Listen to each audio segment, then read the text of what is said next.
দর্শককাল ময়মনসিংহ যাচ্ছেন প্রধানমন্ত্রী তারেক রহমান। আর এই সফরে তিনি খাল পুনঃখনন, নজরুল জন্মজয়ন্তীর জাতীয় অনুষ্ঠান উদ্বোধন এবং স্থানীয় বিএনপির সাংগঠনিক সভায় যোগ দেবেন। এই নিয়ে আরো জানাতে যুক্ত হচ্ছেন সহকর্মী সাইফুল ইসলাম। সাইফুল, প্রধানমন্ত্রীর সফর ঘিরে ময়মনসিংহে কেমন প্রস্তুতি দেখছেন, কি বলছেন সেখানকার মানুষ? সোহাগ বক্স, আপনাকে ধন্যবাদ। প্রধানমন্ত্রী তারেক রহমান আগামীকাল ময়মনসিংহ সফরে আসছেন। এজন্য ময়মনসিংহ জেলা প্রশাসনের পক্ষ থেকে কিন্তু ব্যাপক প্রস্তুতি নেওয়া হয়েছে এবং ত্রিশালের যেখানে অনুষ্ঠান হবে সেখানে কিন্তু ত্রিশালের সার্বিক প্রস্তুতি ইতিমধ্যেই সম্পন্ন হয়েছে।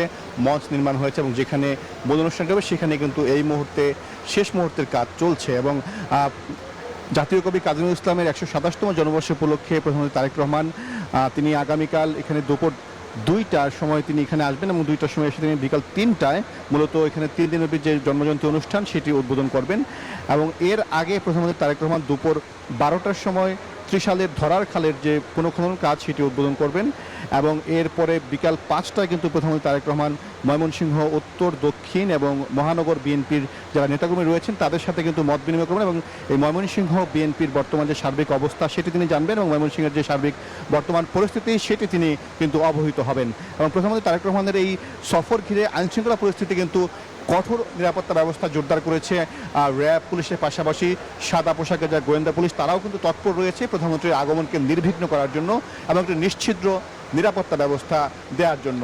সব মিলে যেটা বলা চলে, আগামীকাল প্রধানমন্ত্রী তারেক রহমানের এই সফরকে সফল করার জন্য প্রশাসন এবং দলের পক্ষ থেকে সম্পূর্ণ প্রস্তুতি রয়েছে।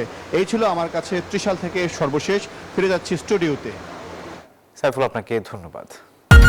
আরে ঈদ লাগছে মনে, খুশির জোয়ার সবখানে। আরে ঈদ লাগছে মনে, বিকাশ পেমেন্ট সবখানে।